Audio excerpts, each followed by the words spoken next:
What's up, everybody? This is DNN the Movie Man. I'm Dan Sassola. And I'm Nate Thomas, and this is our Black Panther spoiler review.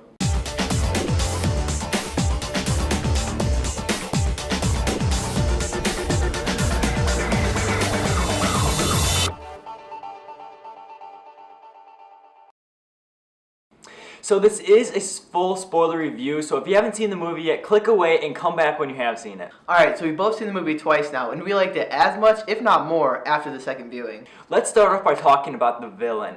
Killmonger is possibly one of the best villains in the Marvel movie, and we praised him in our non-spoiler review, and rightfully so. Most of the reason why Killmonger is such a great villain is because of the setup with the events in 1992. Yeah, so in the opening scene, you don't know that Killmonger is the kid who's playing basketball and looks up at the ship. So once this is revealed, along with King T'Chaka killing his own brother, who is Prince Najabu, you immediately understand where Killmonger's motives are coming from. Yeah, and his motives aren't like any other motive that we've seen in a Marvel villain. He doesn't want to just get revenge for his father's death, he also wants to liberate all those who are being oppressed in the world. In concept, his motives are good, but because he essentially wants to kill half the world doing so, we don't fully agree with him. Villains like this are the best because it makes them more human. They're not just some alien from another world trying to come down to Earth and destroy all of us. Another great part about Killmonger is that he becomes king. It allows for a better in-fight scene, and it also forces other characters to choose sides. This adds depth to those characters because you get to see their mindsets when choosing sides with either Killmonger or the good of the kingdom.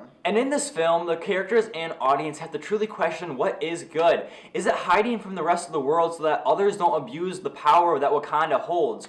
Or is it allowing others to have the power and potentially have very big consequences with giving all this technology to the rest of the world? And with this villain, we get some pretty good fight scenes, but in full honesty, they're not really anything spectacular. Both of the challenge scenes with M'Baku and Killmonger are very entertaining, and I think the best part about them is that T'Challa has his powers taken away from him. It's a nice touch to these fights because it evens up the odds. T'Challa actually has to earn his right to be king rather than just being handed the throne. One part of the movie that I really love is when T'Challa enters the ancestral plane to go see his father. Yeah, this is a great moment because it shows that T'Challa doesn't know everything. He's a new king who's vulnerable and doesn't know everything, and it makes him more human. We've all had those moments where we're tasked with a big responsibility and we have absolutely no idea how we're going to get through it.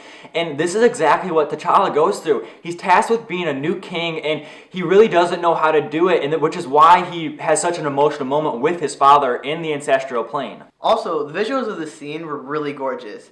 It reminded me a lot of the scene from The Lion King where Mufasa forms in the clouds. I don't really know if the writers were going for something similar to this, but I thought it was really gorgeous. And overall, the visuals in this movie are great, especially the suits and all the technology that is seen. Wakanda really is known for their technical advancements. It's a huge part of their culture, and so when they get this right, it really does add to their culture, and you really do feel like you're in Wakanda from the comic books. There are times where you can tell that they use a green screen, which is a little disappointing because it is such a big movie. One thing that I did notice after seeing the film for a second time was that there were some small pacing issues in the movie. The movie took a little bit too long to set up, and it felt a little bit drawn out because the main conflict in the film didn't really happen until about halfway through the movie. I noticed this as well after seeing it a second time. I kind of had a hint of it the first time I saw it, but it really hit me hard the second time.